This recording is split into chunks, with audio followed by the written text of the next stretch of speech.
Hey, it's Reed with All-American Rejects, Tyson, and the boys. What's up, guys? We're here. So we got to talk about what you're doing here. Because is this your first pop-up house party show? No, this is the second. Okay. This whole idea was born on a whim that we kind of took out at USC with our brilliant manager's guidance. We just played a pop-up show at USC with the local college radio, and like 300 kids rolled out, and it was like watching a movie from our perspective. It was just like complete Project X, like just abandoned. So like the next day, we were like, let's book like 10 of these in the Midwest, like wherever we can think of. Like, let's just have people submit, come to my house party, and let's go. And yeah, it's starting here in beautiful Green Bay at the Quad. And are you just doing colleges, or are you actually doing people's houses? No, we're doing houses. Like barbecues? Yeah, today's like the college, tomorrow's a house, I think. Like, we haven't really picked it yet, have we? It's literally someone's house? Yeah. Yeah. How do you decide who you go to? There's some criteria, obviously. They do have to have a bidet. Yeah. Oh, we fancy. Venetian blinds, some sort of decent DVD collection, which we vet thrice. No, the criteria is just like, do you want to come host us? That's it. Like, will you have us? That's it, man. I think it's an awesome idea. Can we eat some of your food? But yeah, does it have to be catered? Do you guys bring food? How does that work out? Thank God for Postmates, right? Well, right? Today we had, what was it called? Herberts and Gerberts or whatever? Sandwich. Yeah. Were they good? I've never had it. Love like a college town like sandwich shop that I've never heard of. The best. What kind of sandwich did you get? I got a turkey club. Okay. Yeah. Oh, you got the cheesesteak though. I mean, it wasn't a Philly cheesesteak. Green Bay is known for their cheesesteaks. They forgot to put peppers and onions in it. That's not a cheesesteak. I know. There's a place here that is a Star Wars themed cheesesteak What the? place, and it's amazing. Of course there is. Yeah, we're gonna go right after this, What's but I it swear called? to God, Cheesesteak Rebellion. Okay. See what you did there. No, but let's talk about All-American Rejects. Fill us in on what have you guys been doing the last like 5 or 6 years? It's like we toured the first 4 records so relentlessly that we kind of needed to kind of take a second for ourselves. And in that, getting off the major label system, now being like a fully self-funded DIY band, I think we played a show like 2.5 years ago in Vegas, and the crowd like pulled a veil of like, I don't know, disbelief off our eyes, and completely changed our course of like interest in this band for the first time in that 5 or 6 years. And I think a lot of people don't understand, like, when you get in a routine as a band of whether it's how you write, how you tour, when it turns into a job. I look at my 17-year-old self, and I kind of was like, would he like this shit? So we had to mix it up. We had to find ourselves in our own walks of life. We had to be home for a year solid for once in our fucking lives, and also had to find a reason to do it, and the reason needing to be good enough to inform music, where we are. Not being in our 20s writing rock and roll for this band is a very different place to navigate, and it's fucking exciting. It's like, it's really nerve-wracking, right? To do what you do for so long, and to go, cool, now you have to do it again.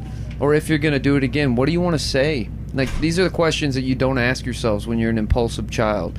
You just do. It's just piss and vinegar, and you just go. But after your 30s, like, kind of season you a bit, you kind of ask yourself, you take moments of pause to consider what you're doing.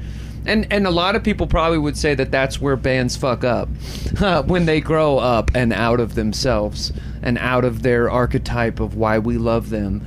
And we really don't give a fuck about that. We really just care that we love to play every night we do it. And honestly, man, we played like some corporate bullshit last night, and it was fucking fun. It was so fun because, like, we're having fun together on a stage for the first time. not that we started not having fun. It's just that now it's just fun in a new way. Because we're better, we sound better than we ever have. Like we used to be so critical of ourselves when we walked off stages. Like I don't think we ever said, "Wow, that was a good show." We would always say, "That was a good crowd," you know.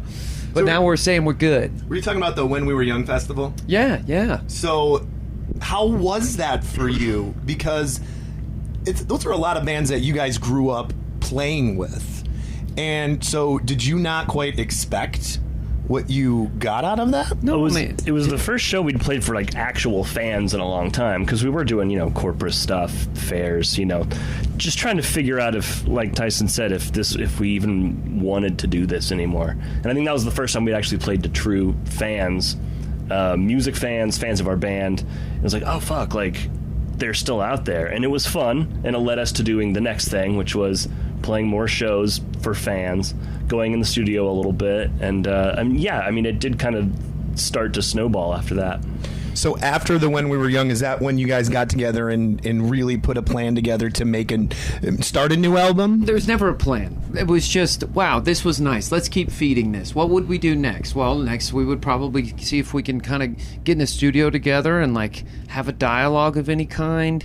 Actually, it wasn't even that. It was next, Nick and I need to get in a bus and like hang out, because we hadn't hung out or lived in the same city in almost a decade, and we used to had shared walls for like our entire lives. So reconnecting, Going actual tour.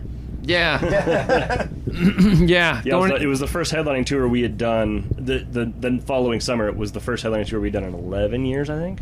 So you guys are on the road. You have been on the road a lot. What do you do? Because you guys obviously are close, and like you it's said, exactly what you imagine. We just have frivolous amounts of sex with people that are of age, and honestly, just pay for our children that have been strewn across the entire country for that years. You know now. of. I mean, some which will be. I think they're out there tonight. That's the real reason we're touring. Oh, the college campus. It's been about 20 years. This makes sense. We just want to see where it went. Where all that money went. Today I went to the gym at the Hampton Inn. How was that? And I ate Herbert. Yeah. Had the turkey Swiss. Yeah.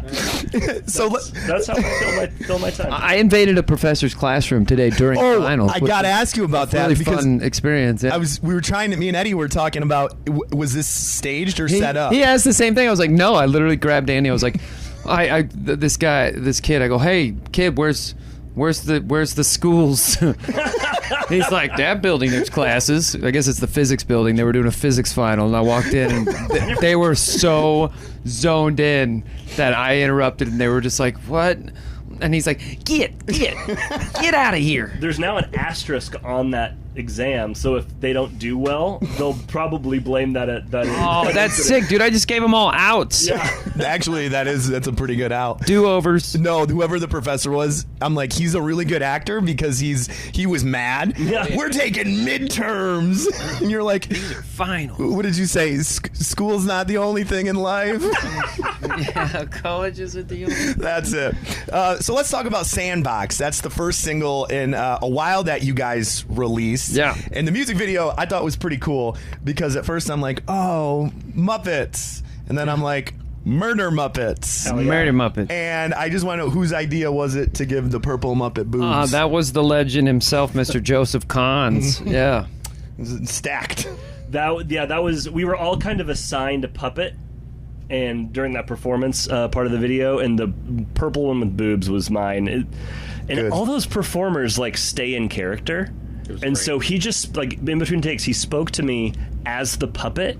So the whole time, he was coming on to me as a puppet. That's it was weird. so interesting. Yeah. So is are they're the people underneath, right? Yeah. So has everything got to be raised?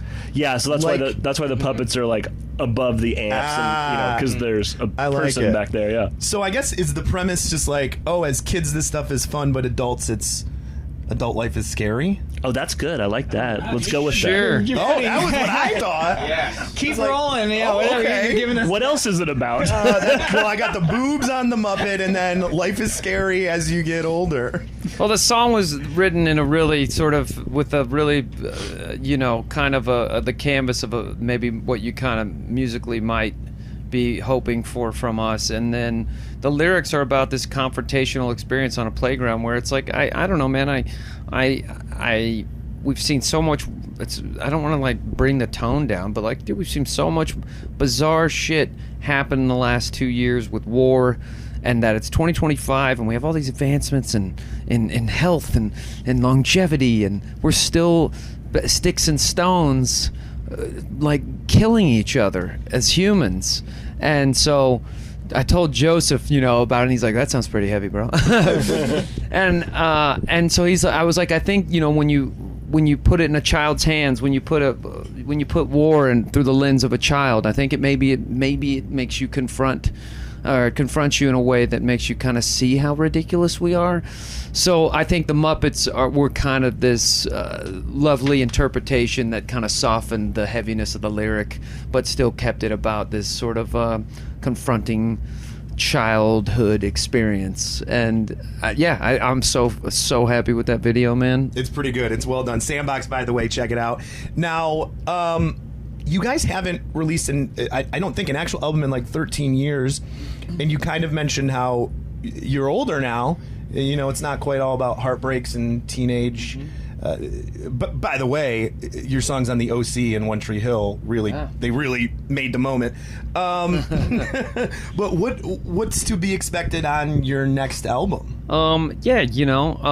This record is exploratory in the sense of from everything from the way that we've kind of approached crafting it to the subject matter. I mean, I've had a lot of real life experience that I think people can relate to in the sense that my family's very much a family, and there's a lot of songs on this about my family and sort of the shit that I've had to go through in the last couple years with them. And it's just not about finding the girl anymore. I'm a happily married man. Like, I'm not gonna write some fictitious fucking opportunistic song to make you think that we're just trying to go back into your pockets again to get you to buy into the All-American Rejects like you did when you were spraying CKY on your body. I think this is about an evolution for a band, and if you want to jump on the joy wagon with us, then dude, jump in the Sandbox. And if not, man, come out to a show and you're still gonna hear the songs you love. I think we just need to love playing up there, and so putting fresh meat out in the market feels like a really nice, like a really inspiring thing for us. Like, we got a lot of people out there waiting to see you tonight. By the way, Hollister Fierce, Hollister Fierce, the cologne. Oh, that was your. Not the CK. Oh shit! You were like rich. I was about to say CK Hollister. Oh, Hollister like $13. I think CK1 was the 1900s. That's what kids were wearing when I was in like junior high, I think. Oh, like then Jordache. What was the Abercrombie one? Holy shit! Yeah, you remember Curve? That was a very unisex. Was it Boop? Scent.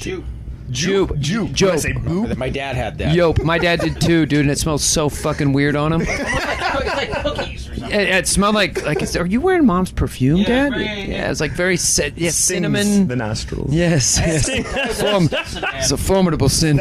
That's prestigious. My uncle would get it for me every Christmas. Is that what Jack Palance would sell? That was Yeah. a skin bracer. Skin break. Oh, with that soapy voice.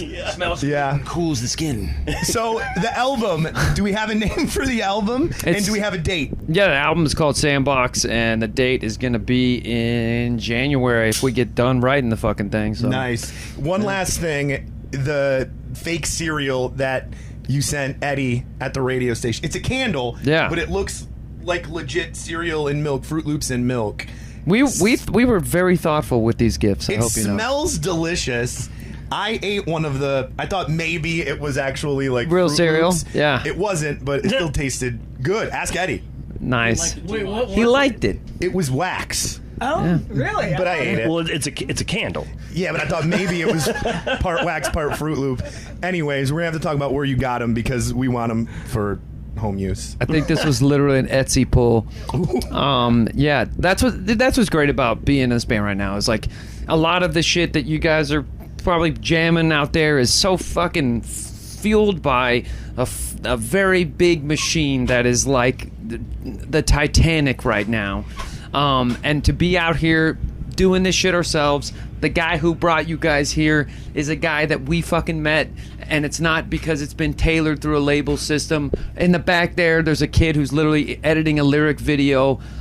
We are like a one-stop shop of creation right now, and it feels so fucking great to be in this band because we have our own license in our hands about what's going to happen next, and we get to write our own story. So it's a really exciting time to like the All American Rejects because it's authentic. The we're farm to table here.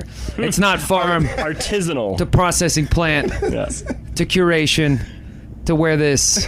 It's the real thing, man. And I think we're in a world where authenticity is like a vat. People can see it. A sinkhole of nothing. I love it, and it seems like you guys are happier than ever. We can't wait to see you tonight. I love that you're doing these pop-up shows. Cool. We're at the Green Bay campus right now. Thank you guys so much for taking time to do this. Thanks for you having for us. the great tasting cereal candle. Yummy. And we can't wait to see you on stage. Thank you. Yeah, guys. cheers, man. Thanks.